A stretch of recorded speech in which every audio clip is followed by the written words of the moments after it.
She didn't cry when they found her husband's body torn apart at the base of Black Ridge.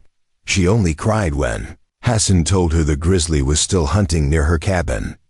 Ruby Fuller had been a widow for 6 weeks and in the Colorado Territory. That meant she had maybe 2 more before someone came to claim what was left of her homestead. The land office didn't care much for women holding deeds alone, especially not on claims this far into the San Juan Mountains, where winter could kill you faster than any bear. But Ruby wasn't leaving. Her husband Thomas had died trying to protect this place, and she'd be damned if she let some land grabber in Denver take it from her just because she wore a black dress. Thomas had staked this claim 3 years ago when they first came west from Pennsylvania, back when they still believed hard work and good intentions were enough to build a life. They had cleared the land together, built the cabin log by log, planted a garden that barely grew anything the first year. But they had survived, and Ruby wasn't about to let that mean nothing now. The trouble started 3 days after the funeral. She woke to find her chicken coop torn open, feathers and blood scattered across the dirt like someone had shaken out a quilt. She told herself it was a fox or a coyote, something small and desperate. Then the fence around her vegetable garden got trampled, and she saw the prints. Paw marks the size of dinner plates, claws dragging through the soil like plow blades. That was when she knew. The same bear that killed Thomas was still here, and it was circling closer. She remembered the day they found him, the way the men from Pinewood had ridden up to her cabin with their hats in their hands and their eyes on the ground. They told her Thomas had been tracking an elk when the bear came out of nowhere. They said it was quick, that he didn't suffer. But Ruby had seen the torn shirt they brought back, had seen the claw marks that went clean through the fabric, and she knew they were lying to spare her feelings. Ruby tried to keep working. She hauled water from the creek every morning, the same creek where Thomas used to stand and skip stones when he needed to think. She split firewood until her hands blistered, stacking it against the side of the cabin the way he had taught her. She sat on her porch every night with Thomas's old rifle across her lap, the same rifle he had used to shoot their first deer. She didn't sleep much. Every sound in the dark made her heart slam against her ribs. The wind through the pines sounded like breathing. The crack of a branch sounded like footsteps. And once, just once, she heard something huge moving through the trees behind the cabin. Something that made the horses scream in the paddock and kick at the fence until she thought they would break, their own legs trying to get away. By the end of the second week, she couldn't do it anymore. She woke up one morning and realized she hadn't eaten a full meal in 3 days. Her hands shook when she tried to pour coffee. Her eyes burned from lack of sleep. She looked at herself in the small mirror above the wash basin and barely recognized the woman staring back. Thomas would have told her to ask for help. He never had any pride about that sort of thing. So she saddled her mare before sunrise and rode down the mountain toward the only settlement within 20 miles, a trading post called Pinewood that sat where the forest met the valley. It wasn't much, just a store, a stable, and a cabin where the trader lived with his Ute wife. But it was the only place Ruby knew to ask for help. The ride took most of the morning, and by the time she arrived, her legs were cramping and her throat was dry from breathing the cold mountain air. The trader's name was Gideon Marsh, a thick-shouldered man with a gray beard and a voice like gravel. He listened to her story while weighing out cornmeal on his scale, nodding every so often, but not looking at her. When she finished, he set the bag on the counter and finally met her eyes. He told her there was only one man in the territory who could track a bear like that and live to tell about it. An Apache scout named Hassan, who had worked for the army years back and now lived alone up near the high ridge above the valley. Gideon said Hassan didn't come down much, didn't talk much, and didn't help folks unless he decided they were worth helping. He said Hassan had tracked renegades through 3 territories, had found lost children when everyone else gave up, and once followed a wounded cougar for 2 days just to put it out of its misery.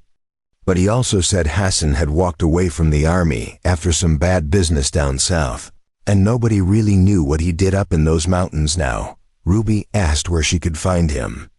Gideon scratched his beard and told her to ride north along the ridge trail until she saw smoke. He said if Hassan wanted to be found, she'd find him. If he didn't, she wouldn't. Then he added one more thing, quieter this time, like he didn't want his wife to hear. He said Hassan had a reputation for two things: tracking anything that moved and not trusting white settlers. Ruby would have to convince him she was different.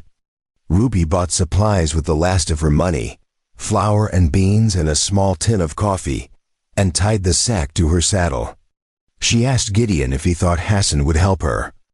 Gideon shrugged and said it depended on what kind of woman she was. Then he wished her luck and went back to his scale. She rode out that same afternoon. The trail was narrow and steep, winding through stands of aspen and pine that blocked out the sun. Her mare didn't like it, kept tossing her head and snorting like she smelled something wrong in the air. Ruby kept her hand on the rifle strapped to her saddle, her eyes scanning the trees. She didn't know what scared her more, the idea of running into the bear or the idea of meeting a man who might turn her away without a word. The higher she climbed, the quieter the forest became. No birds, no squirrels, just the sound of her horse's hooves on the rocky trail and the wind moving through the branches overhead. It felt like the whole mountain was holding its breath. It took her 2 hours to spot the smoke, a thin line of it rising through the trees, barely visible against the sky. She guided her mare toward it, her heart pounding harder with every step. When she finally broke through the tree line, she saw the camp. A small fire, a lean-to made of pine branches, and a man crouched beside the flames with his back to her. He was cooking something in a small pot, and the smell of wild onions and sage reached her even from a distance. Ruby dismounted slowly, her boots crunching on the dry needles that carpeted the ground. Hassan didn't turn around, but he spoke before she could say a word. His voice was low and steady, like he'd been expecting her. He asked if she was lost or stupid, because no one rode up here unless they were one or the other. Ruby swallowed hard and kept her hands where he could see them. She said she wasn't lost and she wasn't stupid, but she needed help. That was when he finally looked at her. He turned his head just enough to see her over his shoulder, and Ruby felt something cold slide down her spine. He was younger than she expected, maybe 30, with dark eyes that seemed to see straight through her. His hair was long and tied back with a strip of leather, his buckskin shirt worn but clean. He had a scar across his jaw that looked old, like something that had healed crooked. He studied her for a long moment, his face completely unreadable, then asked what kind of help. Ruby told him everything. The bear, the prince, the sounds at night, the way her chickens had been ripped apart. She told him about Thomas, about the claim, about the men in town who were already whispering that a woman couldn't hold land alone. She told him she had nowhere else to go and no one else to ask. When she finished, Hassan stood up and walked toward her, moving so quietly she barely heard his boots on the ground. He stopped a few feet away and asked her one question. He asked if she was ready to kill the bear herself if it came to that, because he wouldn't do it for her. Ruby felt her throat tighten, but she nodded. She said she would do whatever it took. Hassan looked at her for another long moment, his eyes moving over her face like he was reading something written there. Then he turned and kicked dirt over his fire. He said they would leave at first light, and she could sleep by the fire if she wanted. He would be nearby. Then he walked into the trees without another word, disappearing into the shadows like he had never been there at all. Ruby didn't sleep much that night either. She sat by the dying fire, wrapped in her coat, listening to the wind and wondering if she'd made a terrible mistake. The forest around her felt alive, full of sounds she couldn't name. Once she thought she heard footsteps circling the camp, but when she looked, there was nothing. She wondered if Hassan was out there watching her, or if it was something else. She fed the fire with small sticks and tried not to think about Thomas, about the way he used to sit beside her on nights like this, and tell her stories about his childhood in Philadelphia. He had been a clerk before they came west, soft-handed and gentle. The frontier had made him harder, but it hadn't made him mean. She missed that about him most when the sun came up. Hassan was already saddling a paint horse, his rifle slung across his back and the long knife strapped to his belt. He told her to stay close and stay quiet, and they rode down the mountain together. He didn't ask her any questions, didn't make small talk. He just rode, his eyes scanning the trail ahead, his body moving with the horse, like they were one creature. Ruby followed, trying to match his pace, trying not to feel like a burden. By mid-morning, they reached her cabin. Hassan dismounted and walked the perimeter without saying a word, crouching every so often to study the ground. Ruby followed him, trying not to talk, trying not to ask questions. He moved like a ghost, his eyes scanning every broken branch, every overturned stone. When he finally spoke, he told her the bear had been here twice in the last 3 days. Once at night, once just after dawn. It was a male, old and injured, which made it more dangerous. An injured bear didn't hunt like a healthy one. It took risks. It got desperate.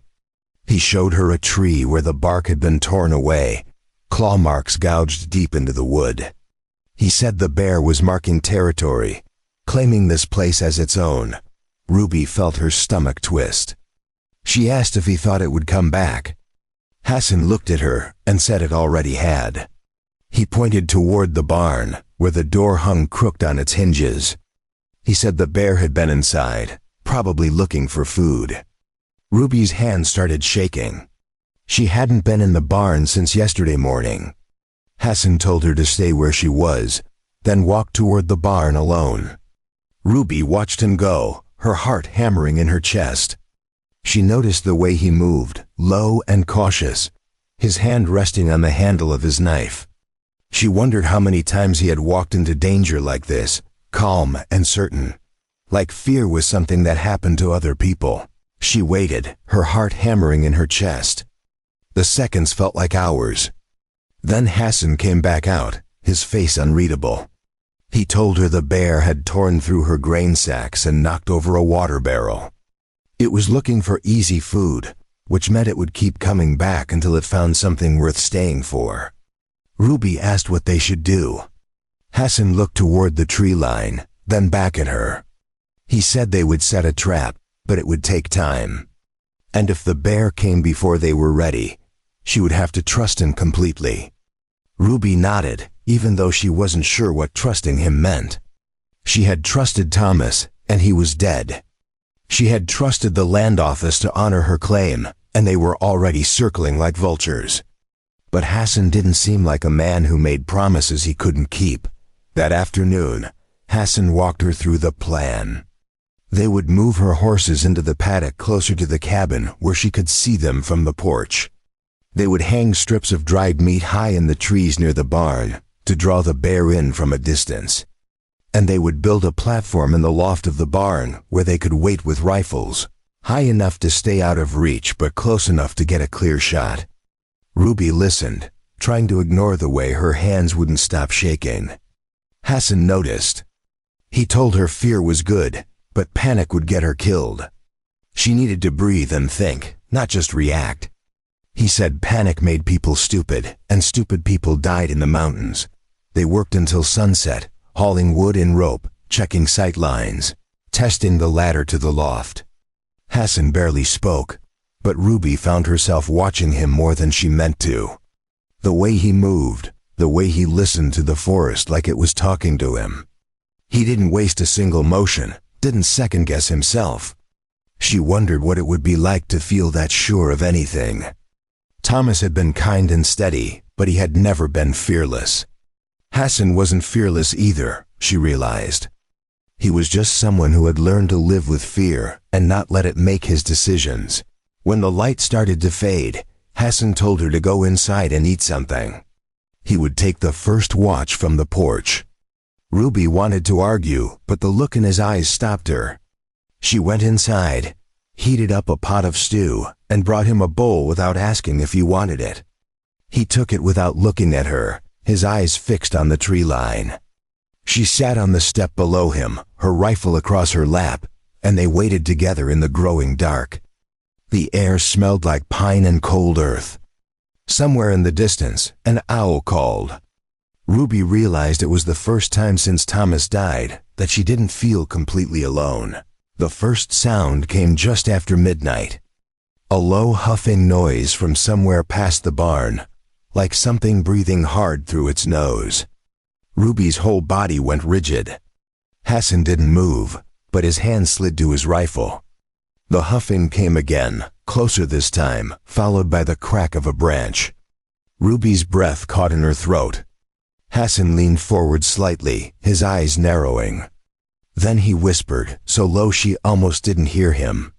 He told her not to move, not to make a sound. The bear was testing them.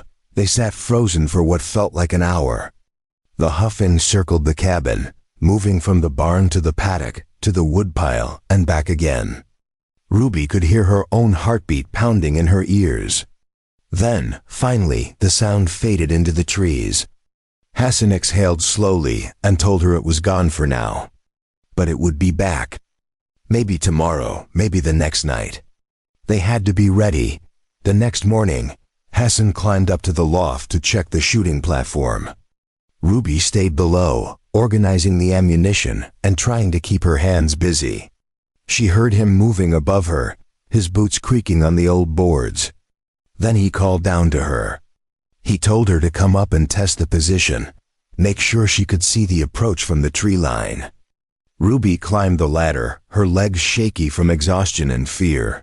When she reached the top, Hassan was crouched near the edge of the loft, looking out through a gap in the boards. He gestured for her to move closer. Ruby stepped carefully across the uneven planks, trying not to think about how high up they were. Hassan pointed toward the tree line and started to explain the sight lines, but then he stopped. His whole body went still. Ruby froze, her breath catching. She whispered, asking what was wrong. Hassan didn't answer. He just lifted one hand slowly, palm out, telling her to stop moving. That was when she heard it. A low rumbling growl from directly below them. Ruby's eyes went wide. She looked down through the cracks in the floorboards and saw it. The bear, massive, scarred, its fur matted with dirt and dried blood.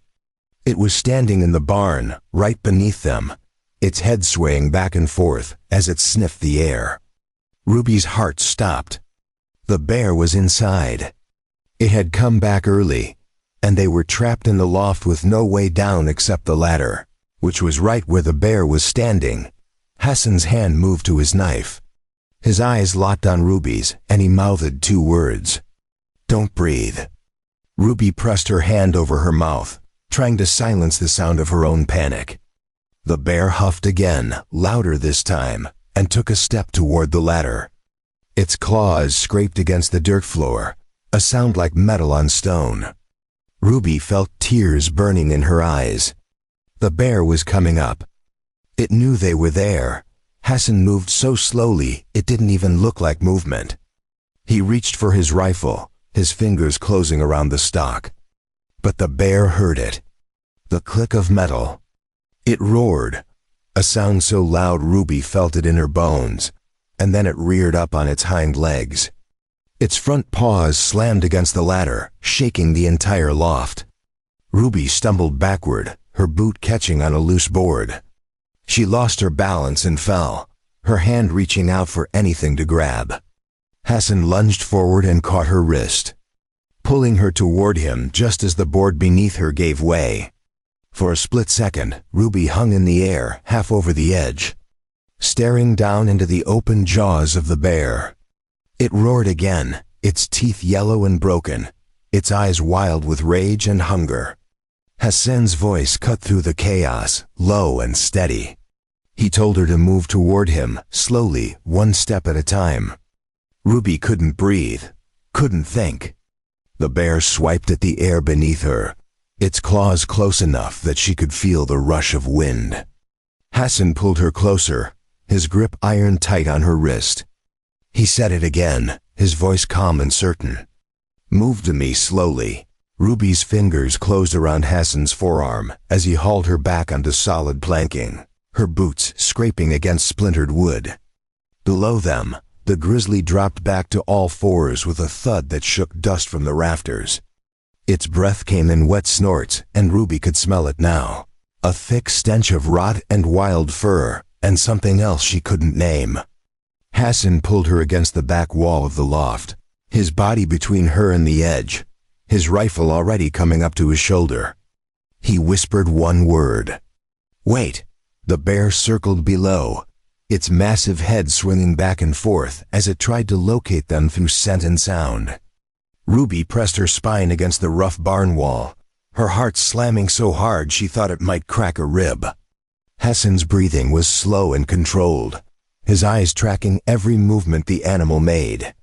The bear huffed again, then reared up and slammed its paws against the barn support post, testing it. The whole structure groaned. Ruby realized with cold clarity that the barn wasn't strong enough to hold against a determined grizzly. If it decided to bring the building down, they would go with it. Hassan must have realized the same thing because he shifted his weight and leaned close to her ear. His voice was barely a breath. He told her when he fired, she needed to run for the ladder and get down as fast as she could. He would cover her. Ruby shook her head, her throat too tight to speak. She couldn't leave him up here. Hassan's eyes locked on hers, hard and unyielding. He said it wasn't a question. When he moved, she moved.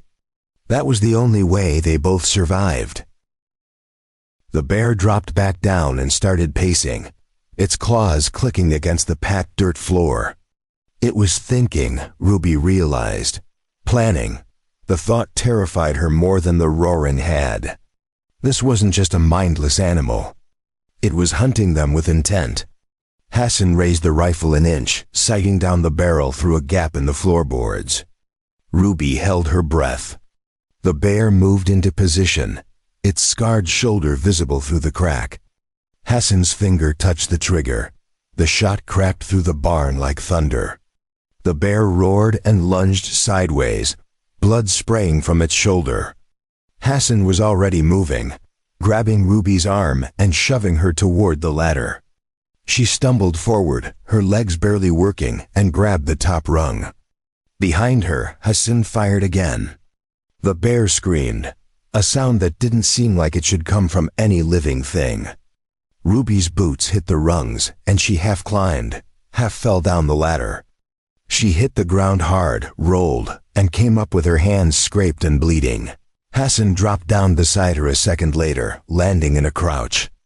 The bear was on the far side of the barn, thrashing against the wall and leaving dark smears of blood across the wood. Hassan grabbed Ruby's wrist and pulled her toward the door. They burst out into the daylight, and he didn't stop running until they reached the cabin porch. Only then did he release her, spinning back toward the barn with his rifle raised. Ruby doubled over, gasping for air, her vision swimming with black spots. For a long moment, there was only silence. Then the barn door exploded outward and the bear came through it, wood splinters flying. It was bleeding from 2 wounds now, one in the shoulder and one along its ribs, but it wasn't slowing down. If anything, the pain had made it faster. Hassan fired from the porch, and the bullet caught the bear in the chest, but it kept coming. He worked the lever action and fired again. This time the bear stumbled, its front legs buckling. It went down hard, its muzzle hitting the dirt. Ruby thought it was over. Then the bear started crawling toward them, dragging itself forward with its front claws, its eyes locked on Hassan with something that looked almost like recognition. Hassan's face was carved from stone as he sighted down the barrel one more time. The final shot echoed across the clearing, and the bear's head dropped. Its body went still. The only sound was the wind moving through the pines and Ruby's ragged breathing. Hassan didn't lower the rifle for a full minute. He stood there watching the bear's body, waiting for any sign of movement. When he was finally satisfied it was dead, He worked the lever to eject the spent shell and caught it in his palm. He looked at Ruby. He asked if she was hurt. Ruby shook her head. Even though her hands were still shaking so badly, she had to clench them into fists. Hassan nodded once, then walked down off the porch toward the bear. Ruby followed him on unsteady legs. Up close, the grizzly was even more massive than she had realized. It must have weighed close to 600 pounds, its claws as long as her fingers. Hassan crouched beside it, studying the old scars across its face and back. He said the bear had been in fights before, probably with other males over territory. The scarring on its muzzle was from a trap, the kind miners used illegally in the high country. He pointed to where the metal had torn through the bear's lip and healed crooked. That kind of pain changed an animal, made it mean. Made it stop fearing humans. Ruby stared at the dead bear and felt something complicated twist in her chest. It had killed Thomas. It had terrorized her for weeks. But looking at it now, seeing the old wounds and the desperation in how it had fought, she couldn't help but feel something close to pity. Hassan stood and said they needed to butcher it before dark. The meat was still good despite the animal's age, and they couldn't let it go to waste. Ruby nodded numbly. She had helped Thomas butcher deer before, but never anything this size. They worked through the afternoon, Hassan doing most of the heavy cutting while Ruby held the hide taut and carried the meat to the smokehouse behind the cabin. It was hard, bloody work, and by the time the sun started to sink toward the western peaks, Ruby's arms ached and her dress was ruined beyond saving. Hassan washed his hands and knife in the creek, then helped her carry water to scrub the porch where blood had pooled. He worked in silence, his movements efficient and practiced. Ruby found herself wondering how many times he had done this, how many dangerous things he had killed or watched die when the work was finally done. Hassan built a fire in the cabin's stone hearth while Ruby changed into a clean dress. She came back out to find him cooking strips of bear meat in a cast-iron skillet, the smell rich and gamey.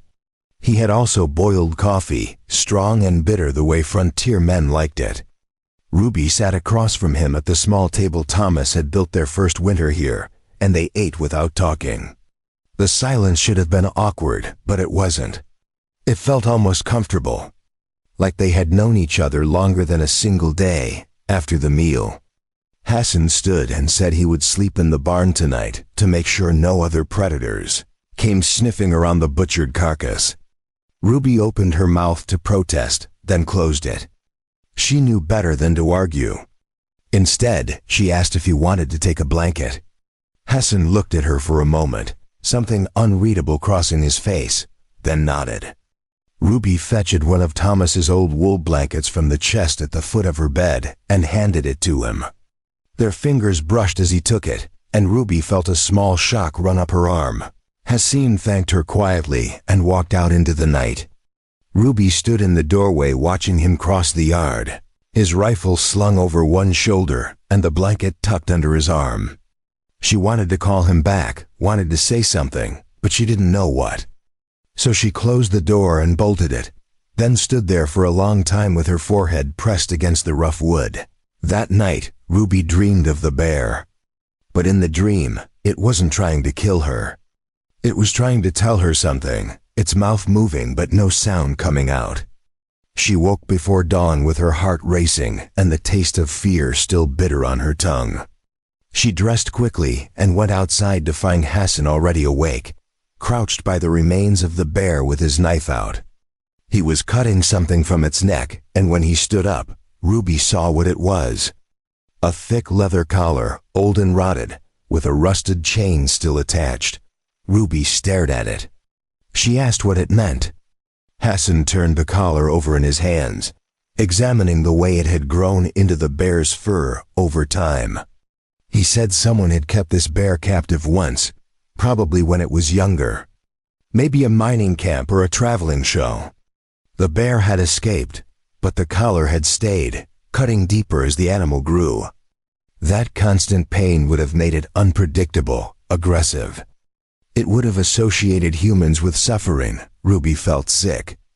She thought about the bear crawling toward them, even after being shot, the rage in its eyes. She had thought it was just a man-eater, something evil that needed to be destroyed. But it had been tortured first, turned into a monster by cruelty. Hassan dropped the collar into the fire pit and watched it burn. He said people did worse things to animals than animals ever did to people. Then he said something else, so quiet Ruby almost missed it. He said the same was true about what people did to each other. The words hung in the air between them. Ruby wanted to ask what he meant, wanted to know what had happened to make him leave the army and live alone in the mountains. But his face had closed off, distant and unreachable.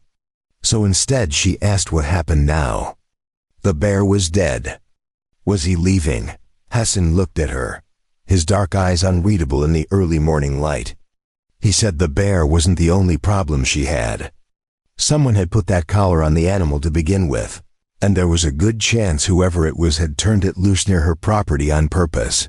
Before we jump back in, tell us where you're tuning in from, and if this story touches you, make sure you're subscribed, because tomorrow I've saved something extra special for you. Ruby's blood went cold.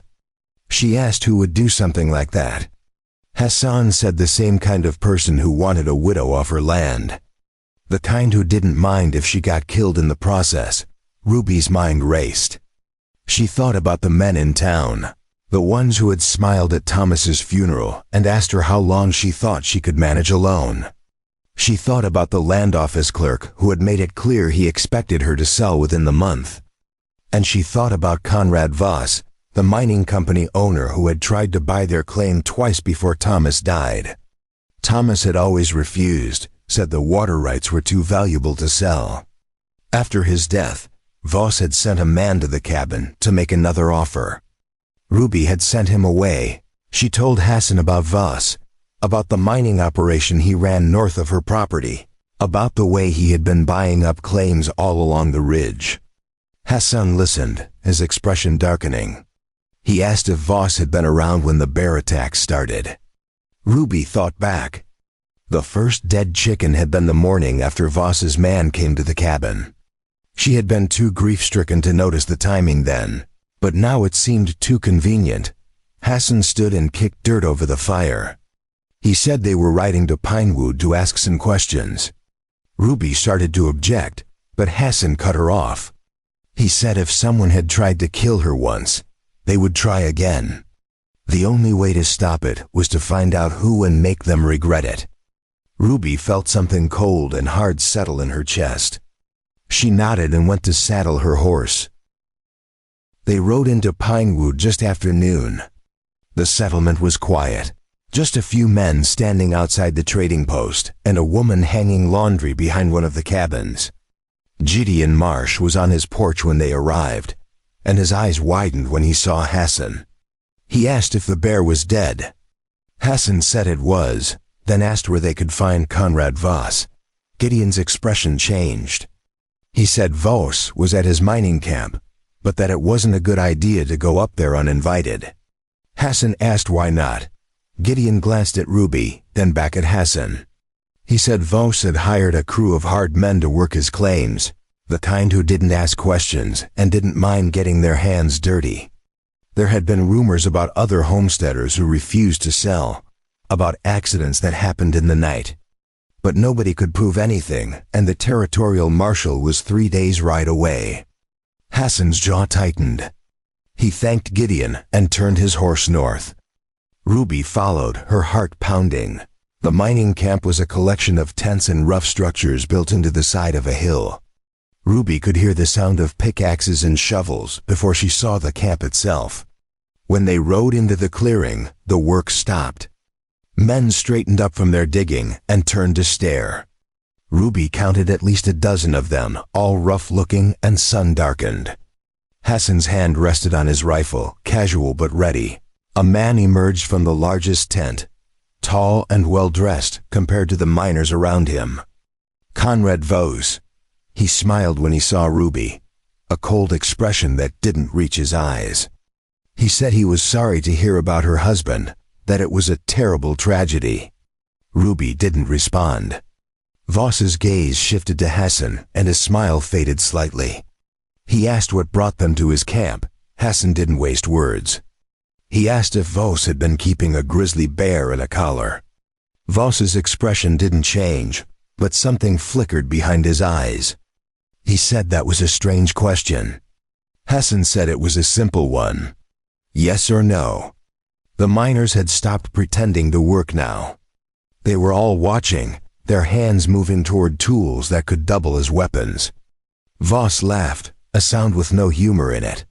He said he didn't know what Hassan was talking about, and that maybe they should leave before there was trouble. Hassan's voice stayed level. He said the bear had a collar grown into its neck, the kind used by mining camps to intimidate squatters. He said turning a tortured animal loose near a widow's cabin was the same as murder. And he said if anything else happened to Ruby Fuller, he would come back to this camp, and it wouldn't be to ask questions. The threat hung in the air like smoke. Voss's smile disappeared completely. He said Hassan had no proof of anything, and that making accusations against a legitimate businessman was a good way to end up in front of a judge.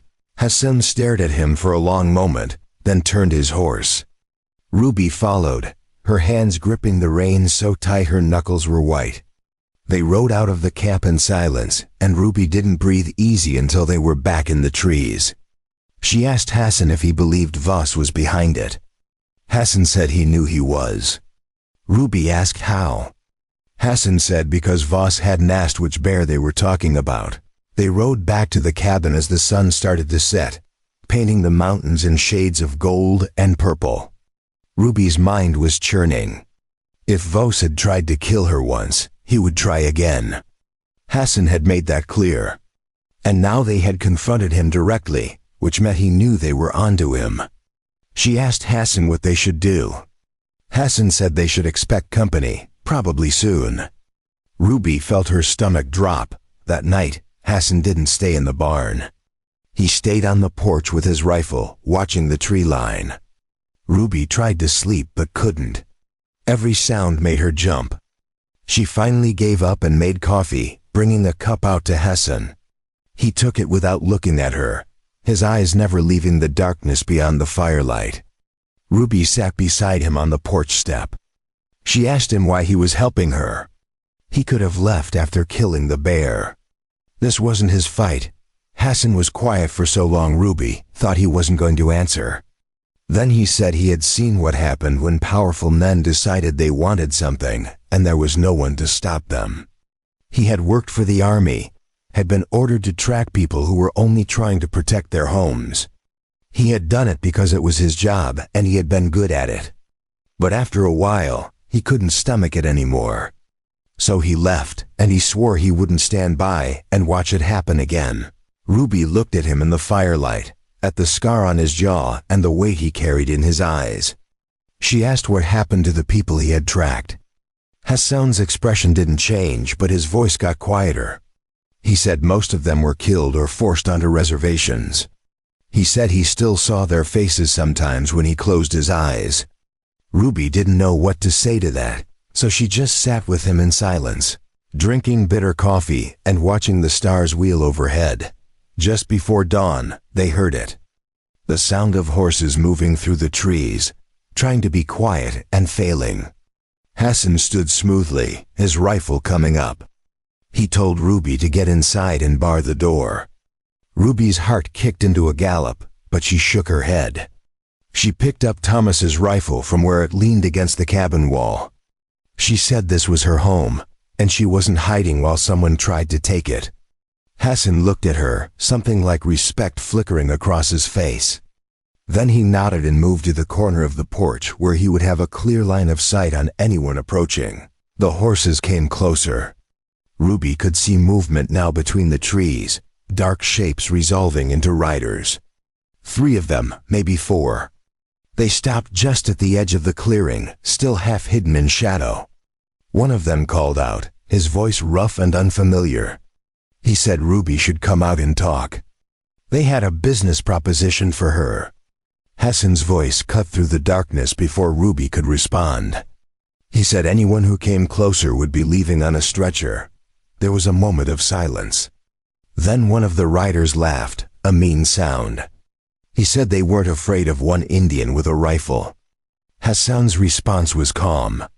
He said they should be. The first shot came from the trees, splintering the porch rail 2 feet from where Ruby stood. She dropped into a crouch, her heart hammering, and Hassan returned fire so fast she barely saw him move. One of the riders yelped, and his horse reared. The other men scattered back into the cover of the pines, shouting to each other. Hassan grabbed Ruby's shoulder and pulled her behind the thick corner post of the porch. He told her to watch the left side while he covered the right. Ruby's hands were shaking, but she forced them steady, raising Thomas's rifle to her shoulder the way her husband had taught her. Another shot rang out, this one punching through the cabin window behind them. Glass shattered and rained down on the floorboards. Ruby flinched but held her position. She could see movement in the trees now, someone trying to work their way around to flank them. She aimed carefully and squeezed the trigger. The recoil jolted her shoulder and her shot went wide, but it was close enough to make the man dive for cover. Hassan fired twice more in quick succession, and she heard someone curse loudly in the darkness. The shooting stopped as suddenly as it had started. Ruby's ears were ringing and her breath came in short gasps. Hassan didn't move, his eyes scanning the tree line. Ruby whispered, asking if they were gone. Hassan shook his head slightly. He said they were regrouping, deciding if she was worth dying for. Ruby felt cold sweat running down her back despite the mountain chill. She had never shot at another person before. The thought made her stomach turn. A voice called out from the trees, different from the first man. This one was older, more controlled. He said they didn't want trouble, they just wanted to talk about the property. If Ruby would agree to sell, they would ride away and nobody else had to get hurt. Hassan's jaw tightened. He called back that the lady wasn't selling, and the next man who showed his face was getting a bullet in it. The voice in the trees laughed, but there was no humor in it.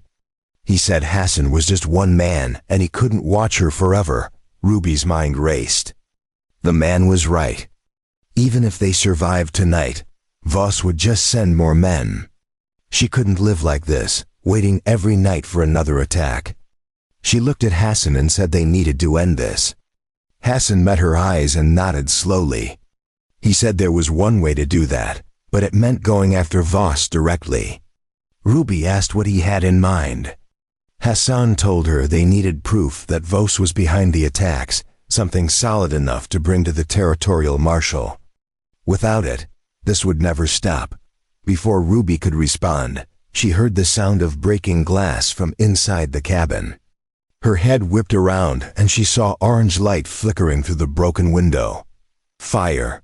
One of Voss's men had circled around and thrown a torch through. Hassan cursed and kicked open the cabin door. Smoke was already billowing out, thick and black.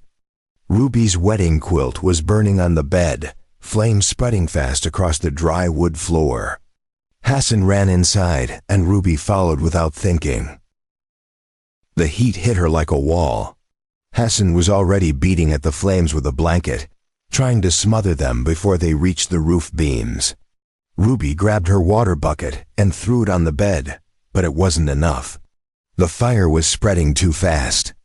She ran back outside to the pump, working the handle frantically while bullets kicked up dirt around her feet. The men in the trees had started shooting again, using the fire as cover. Ruby filled another bucket and ran back inside, water sloshing. Over the rim, Hassan had managed to contain the worst of it, but the cabin was full of smoke and half her furniture was ruined. He grabbed her arm and pulled her back outside, both of them coughing. The shooting had stopped again. Ruby looked toward the trees and saw the riders pulling back, fading into the darkness. They had made their point. Next time they wouldn't just throw one torch. Hassan's face was grim as he watched them go. He said they needed to leave now, before Voss's men came back with reinforcements. Ruby stared at the smoking cabin, at everything she and Thomas had built together going up in flames. Something hard and cold settled in her chest. She turned to Hassan and said she wasn't running. Hassan started to argue, but she cut him off. She said if Voss wanted her land, he could come and take it himself. She was going to his camp, and she was going to make him face what he had done. Hassan studied her face for a long moment, then nodded. He said if that was her choice, they would do it smart. They would wait until morning, go in daylight when Voss couldn't hide behind hired guns in the dark. They spent the rest of the night putting out hot spots in the cabin and salvaging what they could. By the time the sun came up, Ruby's hands were black with soot and her eyes burned from smoke. She changed into riding clothes and strapped Thomas's rifle to her saddle. Hassan checked his ammunition and reloaded his revolver. They didn't talk much. There wasn't much to say. Both of them knew this could end badly. The ride to Voss's camp took 2 hours. Ruby used the time to think about what she would say, how she would make him admit what he had done. But the closer they got, the more. Her anger solidified into something colder and more focused. She wasn't going there to argue. She was going there to make sure Voss understood that she wasn't afraid of him anymore. When they rode into the mining camp, it was busier than before. Men were loading ore into wagons, and the sound of hammering echoed off the hillside. Voss was standing near the main tent talking to a foreman. He looked up when he heard the horses, and his expression darkened. He dismissed the foreman with a wave and walked toward them, 2 of his hired men falling in behind him. Ruby noticed. They were both armed. Voss stopped a few yards away and crossed his arms. He said he thought they had finished their conversation yesterday. Hassan said they were just getting started. Voss's eyes narrowed. He asked what that was supposed to mean. Ruby dismounted and walked straight toward him, close enough that his men tensed and put their hands on their guns. She said she knew he had sent men to burn her cabin last night. She knew he had turned the bear loose near her property. And she knew he had probably killed her husband too. Voss's face flushed red. He said those were serious accusations, and she had no proof of any of it. Ruby stepped even closer, her voice low and hard. She said she didn't need proof for what she was about to do. Voss looked confused for a second. Then Ruby's fist connected with his jaw. The punch wasn't graceful, but it had all her weight behind it. Voss stumbled backward and fell, landing hard on his backside. His men started forward, but Hassan's rifle came up fast, pointed at the nearest one's chest. Everyone froze. Voss touched his split lip and stared at the blood on his fingers. When he looked up at Ruby, his expression had changed from shock to pure rage. He said she had just made the biggest mistake of her life. Ruby said he had made his when he thought she would be easy to scare off. Voss climbed to his feet, brushing dirt from his expensive coat. He told his men to throw them both off his property. The miners started closing in, a circle of hard faces and rough hands. Hassan's finger moved to the trigger.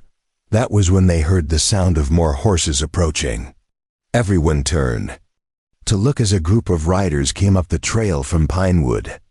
At the front was Gideon Marsh, and behind him were 6 other men from the settlement. They weren't gunfighters, just homesteaders and traders, but they were armed and their faces were set. Gideon reined in his horse and looked down at Voss. He said they had come to hear what Voss had to say about the attacks on Ruby Fuller's property. Voss recovered quickly, putting on a smile that looked like it hurt his split lip. He said this was all a misunderstanding, that Mrs. Fuller was distraught over her husband's death and making wild accusations. Gideon nodded slowly, then said it was funny how misunderstandings seemed to follow Voss around. He said 3 other homesteaders had left their claims in the past year after mysterious accidents. He said the territorial marshal might be interested. In hearing about the pattern, Voss's smile disappeared. He said Gideon should be careful about spreading lies. Gideon said he wasn't lying, he was just stating facts. And the fact was, if anything else happened to Ruby Fuller or her property, every man in Pinewood would be paying Voss another visit. The other riders nodded, their hands resting on their weapons. Voss looked around at them, his jaw working.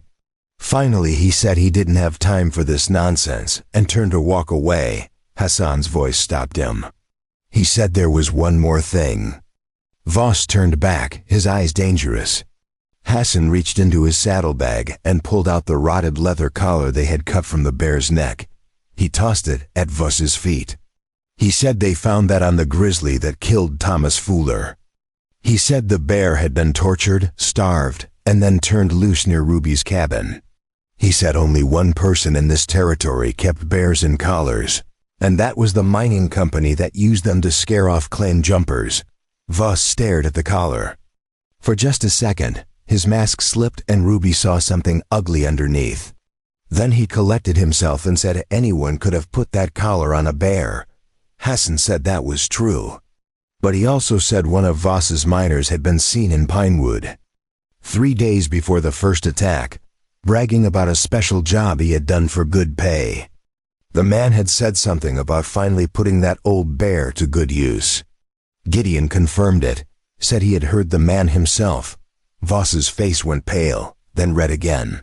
He said the man was a liar and he was fired. Hassan said that wasn't good enough. He said Voss was going to sign a statement admitting what he had done, and he was going to pay Ruby compensation for her losses. And if he refused, Hassan would make sure every newspaper between here and Denver heard about how Conrad Voss murdered homesteaders to steal their land. Voss looked around at the circle of men watching him. His miners wouldn't meet his eyes. The homesteaders from Pinewood sat their horses with grim faces. He was trapped and he knew it. Finally, Voss said he would pay compensation for the damage to Ruby's cabin. But he wouldn't sign any statement. Hassan's eyes went cold. He said that wasn't the deal. Voss's voice rose, saying he wasn't admitting to anything. Ruby stepped forward again. She said she didn't need his admission. She had a dozen witnesses who heard him threaten her, saw him order his men to throw her off his property, and knew about his history of forcing people off their claims. She said she would take his money and she would use it to rebuild everything he had destroyed. And if he ever came near her property again, she would shoot him herself. Voss stared at her, his hands clenched into fists. But he was smart enough to know when he had lost. He told one of his men to get his cash box. The man returned a minute later with a heavy wooden box. Voss counted out bills with shaking hands, far more than the cabin damage was worth. Ruby took the money without thanking him. She mounted her horse and looked down at Voss one last time. She said she hoped he remembered this feeling the next time he thought about hurting someone weaker than himself. The ride back to Pinewood was quiet. The homesteaders peeled off one by one, heading back to their own properties. Gideon rode alongside Ruby and Hassan until they reached the trading post. He said what Ruby had done took courage, and that Thomas would have been proud. Ruby felt tears prick her eyes for the first time since the funeral. She thanked Gideon for bringing the others, said she didn't know how to repay him. Gideon said she didn't owe him anything. He said people had to look out for each other out here, or nobody survived. By the time they reached Ruby's cabin, it was late afternoon. The place still smelled like smoke, but it was standing. Ruby dismounted and looked at the burned bedroom, the shattered window, the bullet holes in the walls. It would take weeks to repair everything, months maybe, but it was still hers. Hassan helped her carry water from the creek, and they worked together to clean up the worst of the damage. As the sun started to set, Ruby realized she hadn't eaten all day. She heated up stew left over from the day before, and they sat on the porch steps sharing the pot between them. Hassan said he would stay a few more days to help with repairs. Ruby said she couldn't pay him. Hassan said he didn't want payment. Ruby looked at him in the fading light, at this man who had appeared out of nowhere and fought beside her without asking for anything in return. She asked why he was really doing this. Hassan was quiet for a long time. Then he said when he was with the army, he had tracked a family of Apache who had left the reservation. They had just wanted to go home, to the land their people had lived on for generations. But the army couldn't allow it, so Hassan tracked them through the desert for 3 weeks. He said when they finally caught up, the family didn't fight. They knew it was over. The father asked Hassan in broken English why the white men wanted their land so badly when there was so much of it. Hassan didn't have an answer. The army took the family back to the reservation, and Hassan never saw them again. But he heard later that the father had died that winter, and the mother and children had disappeared. Hassan said he thought about that man's question every day. Why did people need to take everything, even when they already had more than enough? Ruby didn't know what to say. She reached out and touched Hassan's hand, just briefly. He didn't pull away. They sat there as the stars came out, two people who had both lost things that couldn't be replaced, both trying to figure out how to keep living anyway. After a while, Hassan said he should check the perimeter one more time before full dark. Ruby said she would make up a bed for him inside the cabin. Hassan started to protest, but she stopped him. She said she had plenty of room, and it was too cold to sleep outside. He could take the spare room that Thomas had used for storage that night. Ruby lay awake listening to Hassan moving around in the other room. She thought about everything that had happened, about how close she had come to losing everything. And she thought about how Hassan had stood beside her when he didn't have to, when most people would have ridden away and let her fight her own battles. She didn't understand him, this quiet warrior who carried so much weight in his eyes. But she was grateful he had found her. The next morning, Ruby woke to the sound of hammering. She dressed quickly and went outside to find Hassan already working on the burned section of the cabin. He had torn out the damaged boards and was fitting new ones into place. Ruby started to tell him he didn't need to do that, but he just kept working. So she made breakfast and brought it out to him. They ate together in the morning sun, and then Ruby picked up a hammer and helped. They worked through the day, falling into an easy rhythm. Hassan was skilled with his hands, his movements precise and practiced. Ruby found herself watching him more than she probably should, noticing the way his hair fell across his face when he leaned over, the way his hands shaped the wood like it was something alive. Once she caught him watching her too, and they both looked away quickly. By evening, they had made real progress. The cabin was starting to look whole again. Ruby made dinner and they ate on the porch, watching the sun paint the mountains gold and purple. Hassan said the cabin would be fully repaired in another 2 days. Ruby felt something sink in her chest. She asked what he would do then. Hassan said he would go back to his camp in the high country. Ruby wanted to ask him to stay, but she didn't know how without sounding desperate or foolish. That night, Ruby dreamed about Thomas again. But this time he wasn't dead. He was standing in the doorway of the cabin, smiling at her the way he used to. He told her it was okay to move forward, that he didn't want her to spend the rest of her life alone. Ruby woke with tears on her face, not sure if the dream had been a blessing or just her mind trying to give her permission for feelings. She didn't want to examine too closely. The second day of repairs went faster than the first. Hassan finished the walls and started on the window frame while Ruby worked on scrubbing the soot stains from the floorboards. By afternoon, the cabin looked almost normal again. Ruby stood in the doorway surveying their work and felt something close to peace for the first time in months. Hassan came to stand beside her. He said she had a good home here. Ruby nodded. She said it was worth fighting for. That evening, as they sat on the porch watching the light fade, Ruby finally asked the question that had been on her mind. She asked Hassan if he ever got lonely up in the high country, living by himself. Hassan looked out at the darkening trees. He said loneliness was better than disappointing people. Ruby asked what he meant. Hassan said everywhere he went, people expected him to be something he wasn't. The army wanted him to be a loyal scout who didn't question orders. White settlers wanted him to prove he was civilized. His own people wanted him to choose sides in a war he didn't believe in. So he chose not to be around people at all. Ruby understood that more than she wanted to admit. She said she knew what it was like to feel like you didn't fit anywhere. Before Thomas died, she had been a wife, and that gave her a place in the world.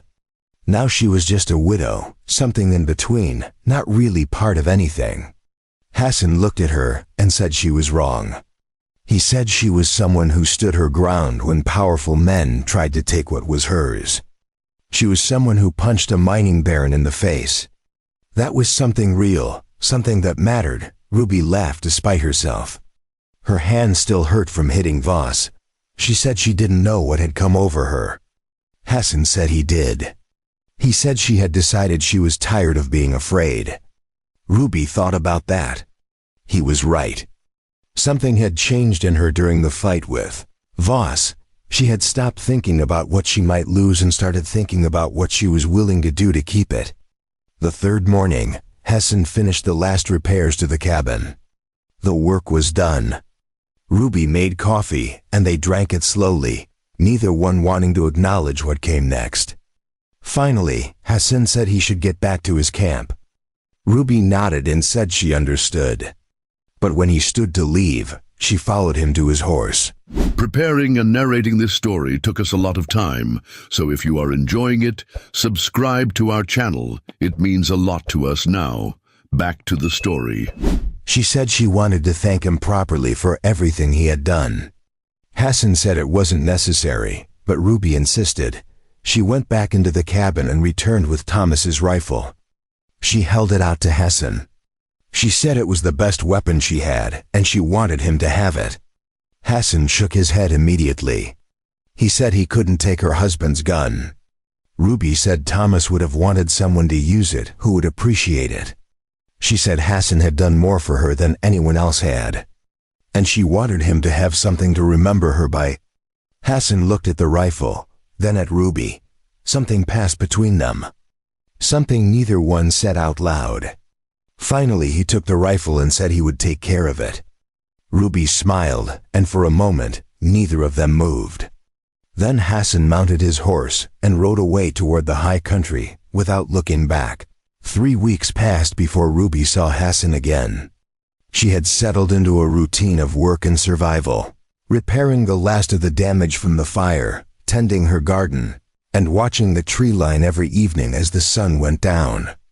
She told herself she wasn't waiting for him to come back, that he had his own life in the mountains and she had no right to expect anything. But every time she heard horses on the trail, her heart would jump before she could stop it. The settlement at Pinewood had changed its attitude toward her. Men tipped their hats when she rode through. Women stopped to talk instead of whispering behind her back. Gideon's wife had even brought her a basket of preserves and stayed for tea, something that never would have happened when she was just Thomas Fuller's widow. Ruby realized she had earned something by standing up to Voss, a kind of respect that couldn't be bought or inherited. It felt strange and a little uncomfortable, but also good. One afternoon in late September, Ruby was splitting firewood behind the cabin when she heard a rider approaching. She set down the axe and wiped her forehead, expecting to see Gideon or maybe one of the other homesteaders. Instead, it was a man she didn't recognize, young and clean-shaven, wearing a suit that looked out of place this far into the mountains. He dismounted and introduced himself as William Carver, an attorney from Denver. Ruby's stomach tightened. Nothing good ever came from lawyers showing up unannounced. Carver said he had come on behalf of the Territorial Land Office. Ruby's first thought was that they were trying to take her claim after all, but Carver quickly explained that wasn't the case. He said there had been an investigation into Conrad Voss's business practices following complaints from multiple homesteaders. The territorial marshal had gotten involved, and Voss was now facing charges of fraud, intimidation, and conspiracy to commit murder. Carver said Ruby's testimony would be crucial to the case, and he needed her to travel to Denver to give a formal deposition. Ruby stared at him. She said she had already told Gideon and the others everything she knew. Carver nodded but said it needed to be official, on record with a judge present. He said the trial would be in 6 weeks, and it was important that she be there. Ruby asked what would happen if Voss was convicted. Carver said he would likely spend years in prison and forfeit all his mining claims. Felland would be redistributed to the homesteaders he had forced out. It was a chance to make things right. Ruby said she would think about it. Carver handed her a card with his address in Denver and said she needed to let him know within 2 weeks. Then he rode away, leaving Ruby standing in her yard with her head spinning. The idea of traveling all the way to Denver, of standing in a courtroom and facing Voss again, made her anxious. But she also knew it was the right thing to do. Other people deserved justice just as much as she did that evening. Ruby sat on her porch and thought about what Thomas would have told her to do. He had always believed in doing the right thing even when it was hard, even when it cost him something. She decided she would go to Denver. But first, she wanted to tell Hassan. She didn't know why it felt important to let him know, but it did. The problem was she had no idea how to find him in the high country. He could be anywhere across 50 miles of wilderness. The next morning, Ruby rode to Pinewood and asked Gideon if he knew how to reach Hassan. Gideon scratched his beard and said Hassan sometimes came down to trade for supplies, but there was no pattern to it. He might show up tomorrow or not for another month. Ruby's face must have shown her disappointment, because Gideon added that there was one place Hassan visited regularly. A hot spring about 2 hours north, hidden in a canyon that most people didn't know about. Gideon said Hassan went there to bathe and wash his clothes, usually in the early morning. If Ruby wanted to find him, that was her best chance. Ruby thanked him and bought some supplies, including a new dress that wasn't burned or torn. She told herself she wasn't buying it for any particular reason, that she just needed clothes that didn't look like she had been through a war. But when she held it up in Gideon's store, she noticed it was blue, the color Hassan had once said reminded him of mountain sky. She bought it anyway. The next morning before dawn, Ruby saddled her horse and rode north following Gideon's directions. The trail was narrow and rocky, winding through dense pine forest and across several small streams.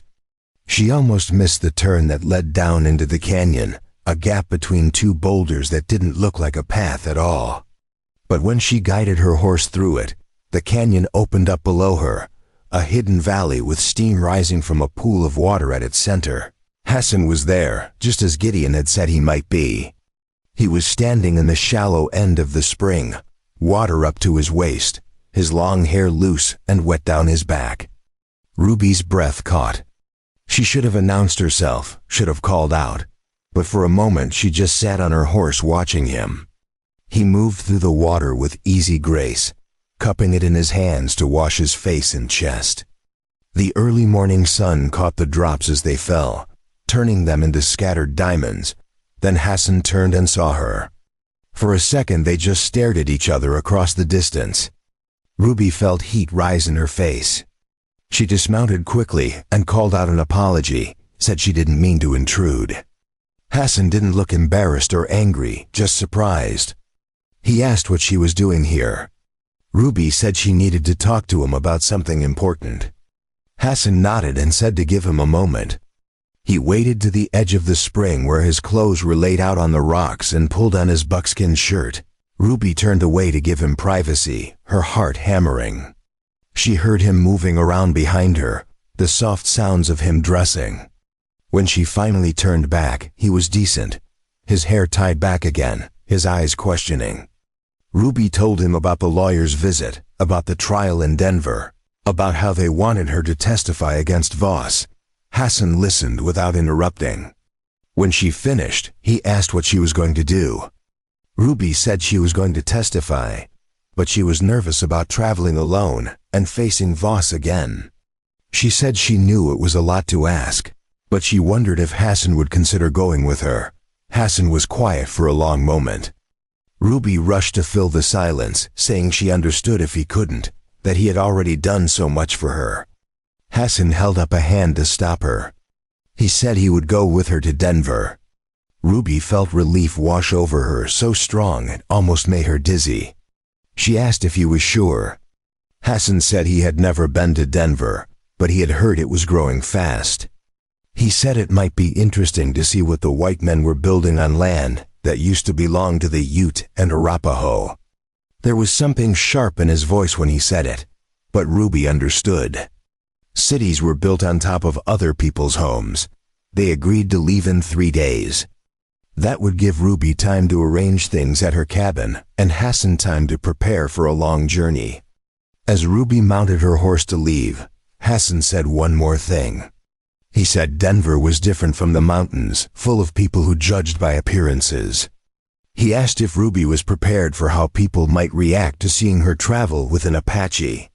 Ruby said if anyone had a problem with it, they could take it up with her.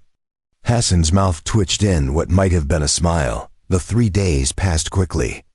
Ruby packed a bag with her best clothes and the new blue dress. She asked Gideon to look after her property while she was gone, and he agreed readily. She cleaned the cabin top to bottom, not sure why it mattered, but unable to leave it messy. On the morning they were supposed to leave, Hassan rode up to her cabin at dawn with an extra pack horse carrying supplies. Ruby locked the cabin door and they set out together toward the valley and the road that would take them to Denver. The journey took 5 days. They followed the main trail south through the mountains, camping at night in clearings beside the road. Other travelers passed them heading north, mostly miners and freight wagons. Ruby noticed how people stared at her and Hassan, their eyes lingering on him with expressions that ranged from curiosity to hostility. Hassan seemed not to notice, or at least not to care. He rode with the same quiet confidence he always had, his eyes watching everything. On the second night, they camped near a wide river where cottonwoods grew thick along the banks. Ruby made coffee while Hassan tended the horses. As they ate dried meat and hardtack, Ruby asked him about his family. It was the first personal question she had dared to ask. Hassan was quiet for so long she thought he wouldn't answer. Then he said his mother had died when he was young, some kind of sickness the medicine man couldn't cure. His father had raised him and his sister alone, teaching them to track and hunt and survive. When Hassan was 15, soldiers came and forced their band onto a reservation in New Mexico. His father resisted and was killed. His sister got sick that first winter and died. Hassan was alone after that. Ruby felt tears sting her eyes. She said she was sorry. Hassan shrugged, but she could see the old pain in his face. He said sorry didn't bring anyone back. Then he asked about her family. Ruby said her parents had died of cholera when she was 17. She had been working as a seamstress in Philadelphia when she met Thomas. He had been kind and steady, and he had promised her a new life out west. She had loved him, but it had been a quiet kind of love, comfortable rather than passionate. She felt guilty even thinking it now that he was gone. Hassan said there was nothing wrong with quiet love. He said the loud kind usually burned out fast and left nothing but ash. Ruby looked at him across the fire and wondered if he was speaking from experience. She wanted to ask but didn't. Instead, she asked what he would do after Denver after the trial was over. Hassan said he would go back to the mountains. That was where he belonged. Ruby nodded and tried to ignore the hollow feeling in her chest. On the 4th day, they reached the outskirts of Denver. Ruby had never seen a city this size. Buildings rose 3 and 4 stories tall. Streets bustled with wagons and pedestrians, and the noise was overwhelming after weeks in the quiet mountains. Hassan's jaw was tight as they rode through the crowded streets. People stared openly now, some pointing and whispering. A group of men in suits laughed as they passed, and one of them called out something crude about squaw men. Hassan's hand moved toward his knife, but Ruby touched his arm, shaking her head. He relaxed slightly, but his eyes were hard. They found a modest hotel on the edge of the business district. The clerk behind the desk looked at Hassan and said they didn't rent to Indians. Ruby's temper flared. She said Hassan was with her, and if the hotel had a problem with that, she would take her business elsewhere and make sure everyone in Denver knew about their discriminatory policies. The clerk paled and quickly backtracked, saying there must have been a misunderstanding. He gave them 2 rooms on the 2nd floor. That evening, Ruby met with William Carver at his office. He went over the questions she would be asked in court, the details she needed to remember. He said Voss had hired expensive lawyers who would try to discredit her testimony, to make her seem like an emotional widow who couldn't be trusted. Ruby said she could handle it. Carver looked skeptical but didn't argue. Before she left, he asked about the Indian man she was traveling with. Ruby said Hassan had saved her life and helped her stand up to Voss. Carver frowned and said it might be better if Hassan didn't come to the courthouse. His presence might prejudice the jury. Ruby said if Hassan couldn't come, she wouldn't testify. Carver sighed and dropped the subject. The trial began 2 days later in a grand courtroom with high ceilings and dark wood paneling. Ruby wore her new blue dress and sat in the front row of the gallery. Hassan sat beside her despite the disapproving looks from the bailiff. Voss was already there with his legal team, 3 sharp-faced men in expensive suits. When Voss saw Ruby, his expression darkened, but he quickly schooled it into something neutral. The prosecution went first, laying out the case against Voss.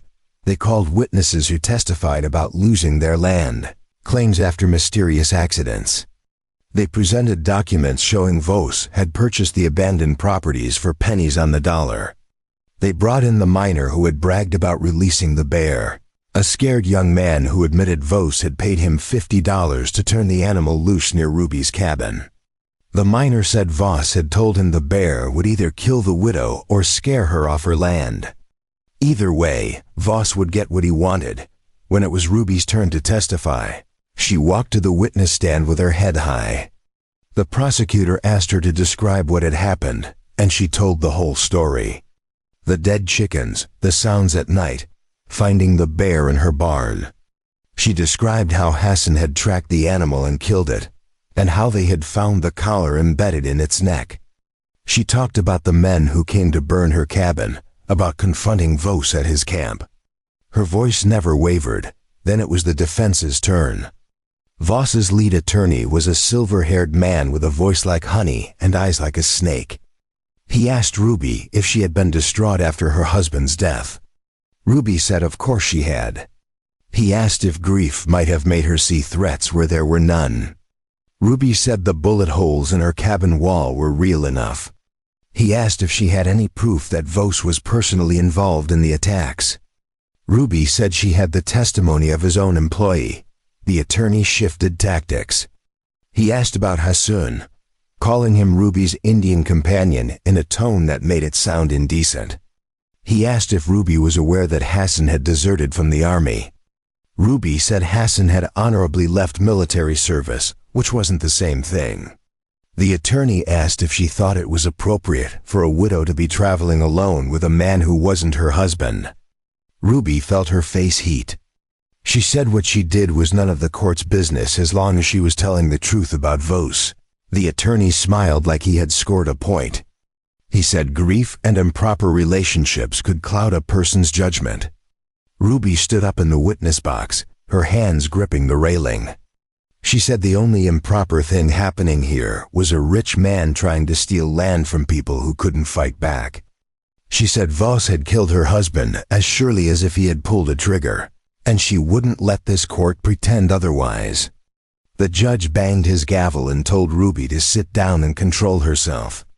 Ruby sat, her heart pounding, and met Voss's eyes across the courtroom. He looked away first. The trial lasted 3 more days. Other witnesses testified. More evidence was presented.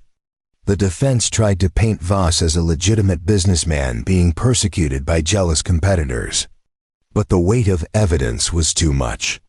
The jury deliberated for 4 hours before returning a guilty verdict on multiple counts. The judge sentenced Voss to 8 years in prison and ordered him to forfeit his mining claims. Ruby sat in the courtroom and felt something tight in her chest finally loosen after the verdict. Several of the other homesteaders who had testified came up to thank Ruby. They said her courage had given them the strength to come forward.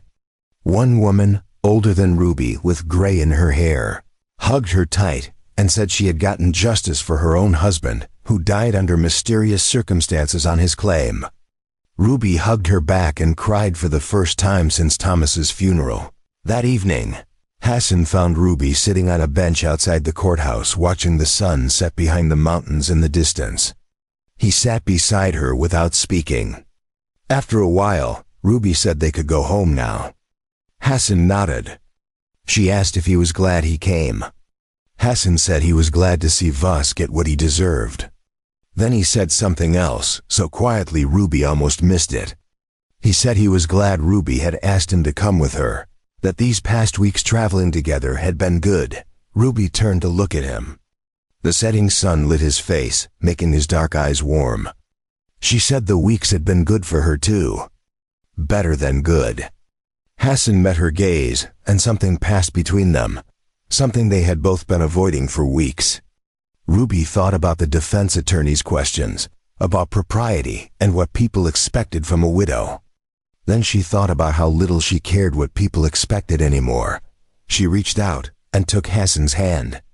His fingers were warm and calloused, strong around hers. He didn't pull away. They sat there as the light faded and the street lamps began to flicker on. Two people who had found each other in the worst circumstances and somehow made something good from it. Ruby didn't know what would happen when they got back to the mountains.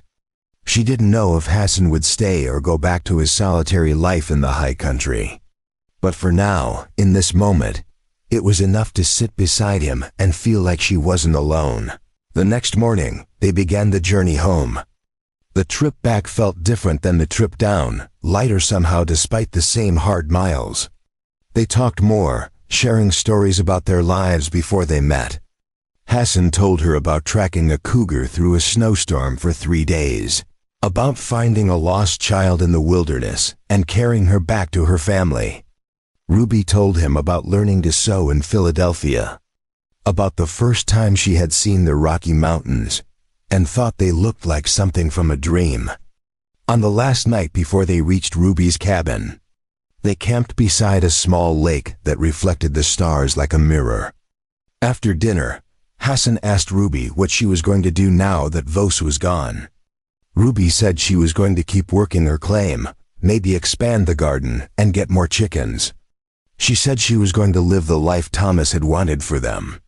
Then she asked Hassan if he would consider staying at her cabin for a while instead of going back to his camp. She said the place was too big for one person and she could use help with the heavy work. Hassan looked at her for a long moment. Then he said he would think about it. Ruby nodded, trying not to show her disappointment. But when they lay down to sleep on opposite sides of the fire, she noticed that Hassan had moved his bedroll slightly closer to hers than usual. It was a small thing, but it made her smile in the darkness. They reached Ruby's cabin on a cold October morning when frost still clung to the grass and their breath came out in white clouds. The place looked smaller than Ruby remembered, but also more welcoming.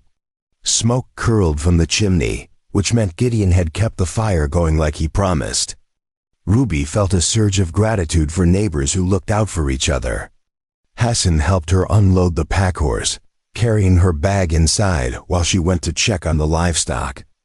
The horses were well fed and the chickens had multiplied, several new chicks pecking around the coop. Gideon had done more than just watch the place. He had cared for it. That afternoon, Gideon rode up with his wife to welcome them back. He wanted to hear everything about the trial, and Ruby told him the whole story while his wife clucked her tongue in satisfaction at the guilty verdict. Gideon noticed Hassan working on the fence line and said it was good Ruby had help around the place.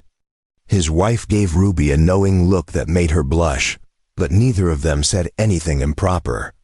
Before they left, Gideon mentioned that word had spread through the settlement about Ruby's testimony. People were calling her brave, saying she had stood up for all of them. Ruby didn't feel brave, just tired and ready to get back to normal life.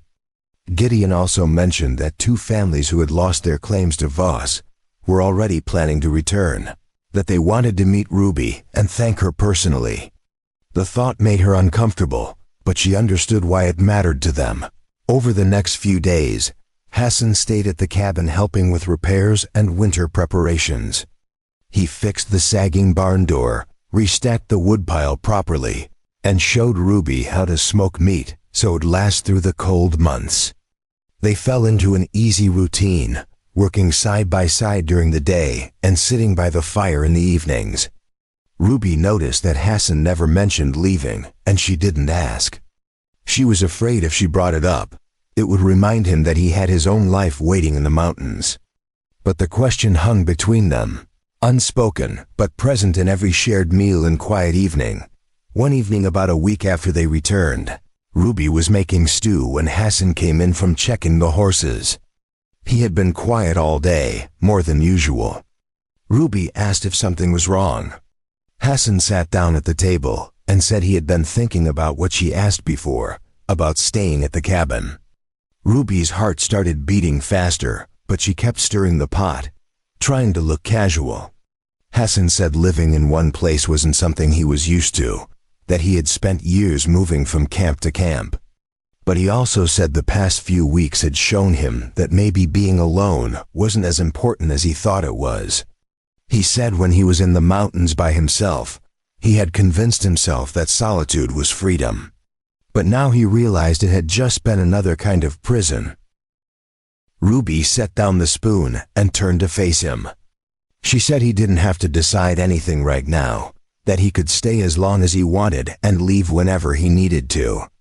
Hassan shook his head. He said that wasn't what he meant. He said if he stayed, he wanted it to mean something more than just helping around the property. Ruby felt her breath catch. She asked what he meant by more. Hassan stood up and walked toward her, stopping a few feet away. He said he meant that he cared about her, had cared about her since that first day when she rode up to his camp, looking half terrified, but refusing to back down. He said he knew it was complicated, that people would talk and judge. But if she felt the same way, he wanted to try building something real together. He said he had never expected to find this, had thought his life would always be lived on the edges of other people's worlds. But with her, he felt like he could belong somewhere. Ruby closed the distance between them. She said she did feel the same way, had felt it for weeks but was afraid to say anything. She said she knew Thomas had only been gone a few months, and some people would think it was too soon. But Thomas wouldn't have wanted her to spend the rest of her life alone, and he would have respected Hassan for the man he was. She said what she felt for Hassan was different from what she had felt for Thomas. Not better or worse, just different. Thomas had been comfort and steadiness. Hassan was fire and strength. Both were real, both mattered. Hassan reached out and touched her face, his hand gentle. He said they didn't have to rush anything, that they could take time and see how things developed. Ruby nodded, but when he started to step back, she caught his hand and held it. She said she had been alone long enough, and she didn't want to waste any more time being afraid. Hassan pulled her close then, and Ruby rested her head against his chest, listening to his heartbeat. They stood like that for a long time, the stew forgotten on the stove. When they finally pulled apart, Ruby's eyes were wet but she was smiling. Hassan brushed a tear from her cheek and said he would stay. Not as a hired hand or a temporary guest, but as someone building a life here with her. Ruby said that was exactly what she wanted. Then she added, half joking, that he would have to get used to her cooking, which wasn't as good as whatever he made for himself in the mountains. Hassan smiled, a rare full smile that transformed his face, and said he had survived on dried meat and pine nuts for years. Anything she cooked would be a feast. The next morning, Ruby woke to find Hassan already outside working on winterizing the cabin. He was stuffing dried moss between the logs where the chinking had cracked, preparing for the heavy snows that would come in a few months. Ruby made breakfast and brought it out to him, and they ate together on the porch watching the sun climb over the peaks. It felt like the most natural thing in the world, this quiet morning routine with someone she cared about. Ruby realized she hadn't felt this content since before Thomas got sick, maybe even before that. She told Hassan about her plans for spring planting, how she wanted to try growing potatoes in addition to the usual vegetables. Hassan suggested building a better irrigation system from the creek, something that would make watering easier during dry spells. They talked about the future like it was something solid and real, not just a distant hope. Over the following weeks, they transformed the cabin from a place Ruby was barely surviving into a real home. Hassan built new shelves and repaired the root cellar. Ruby sewed new curtains and replaced the burned quilts. They worked together to harvest the last of the garden vegetables and put them up for winter. Neighbors who stopped by grew accustomed to seeing them together, and while some gave them strange looks, most just accepted it. Gideon's wife told Ruby privately that she thought it was good Ruby had found someone, that life was too hard in the mountains to face it alone. She also said, with a conspiratorial smile, that she had seen the way Hassan looked at Ruby and it was clear he was devoted. Ruby blushed but couldn't deny it.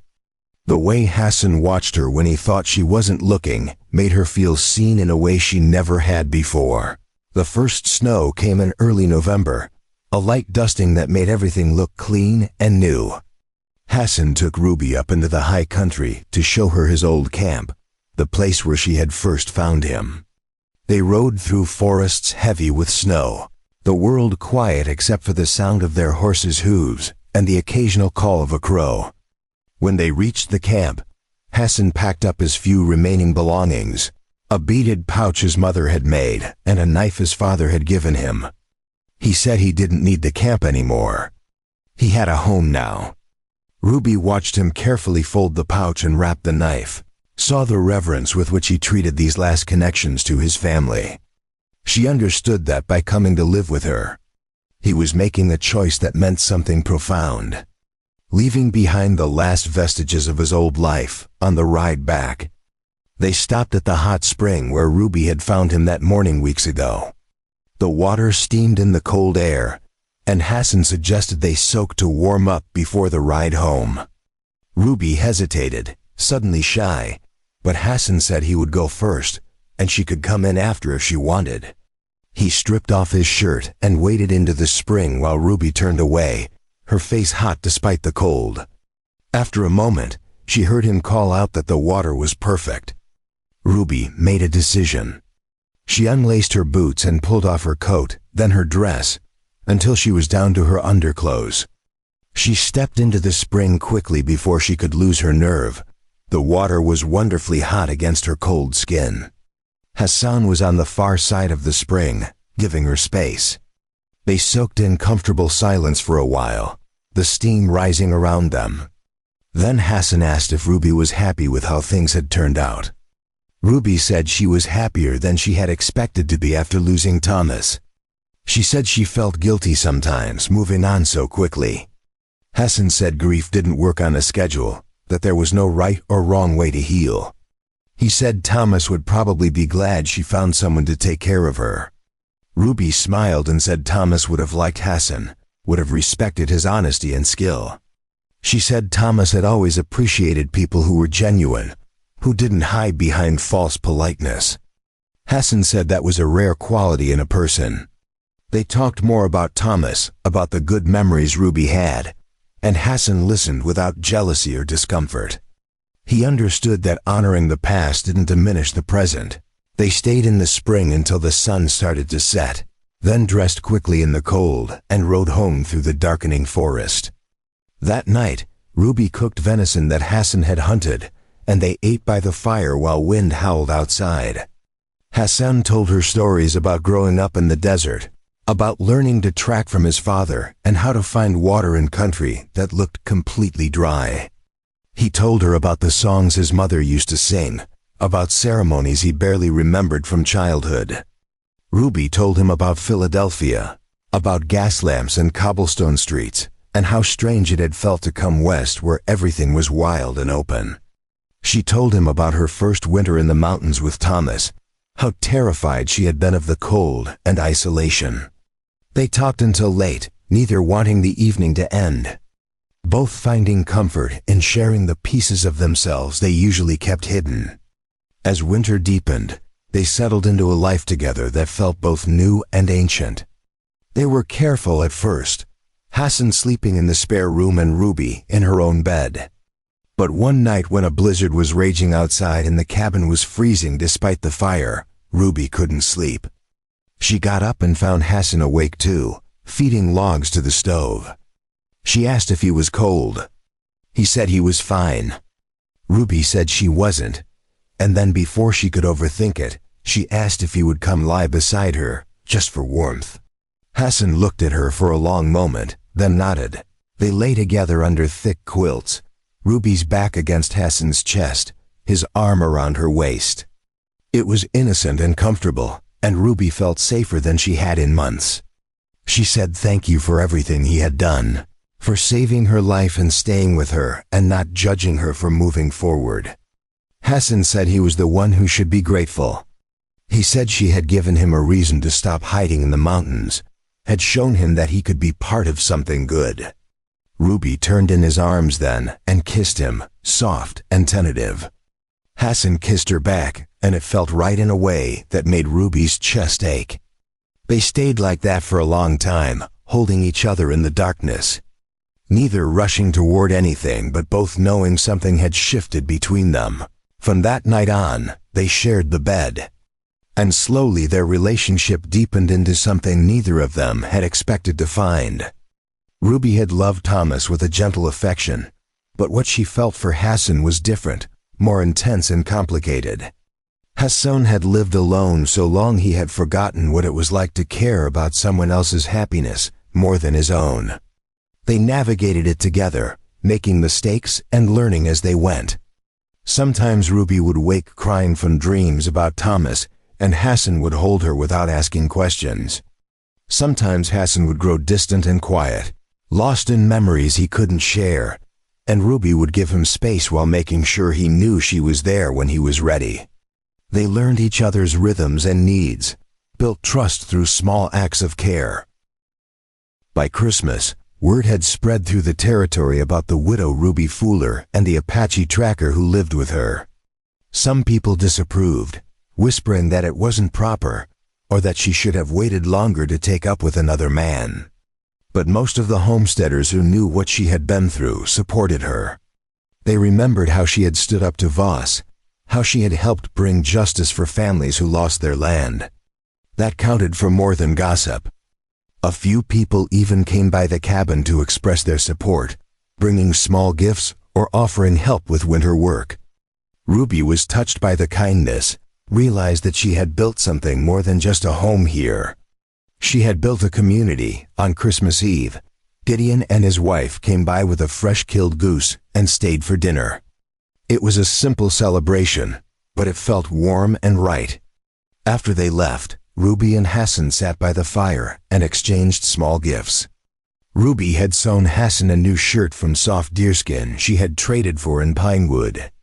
Hassan had carved her a wooden box with intricate designs, something to keep her valuables in.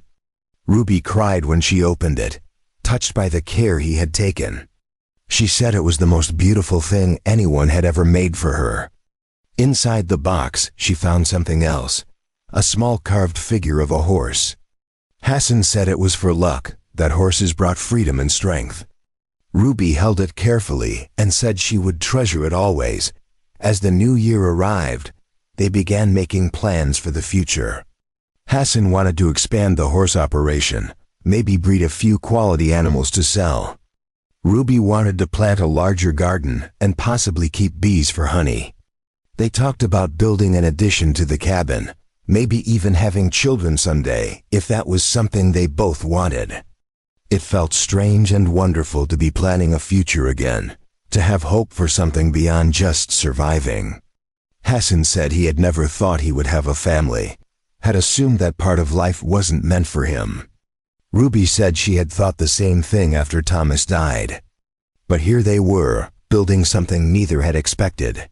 One day in late January, a rider came up the trail carrying a letter for Ruby. It was from William Carver in Denver. He wrote that the territorial government had formally redistributed Voss's mining claims to the original homesteaders, who had been forced out. Several families were returning to their land, and they wanted to thank Ruby personally for making it possible. Carver also mentioned that Voss had tried to appeal his sentence, but it was denied. He would serve his full 8 years. Ruby read the letter aloud to Hassan, and when she finished, they sat in silence for a moment. Justice had been served, fully and finally.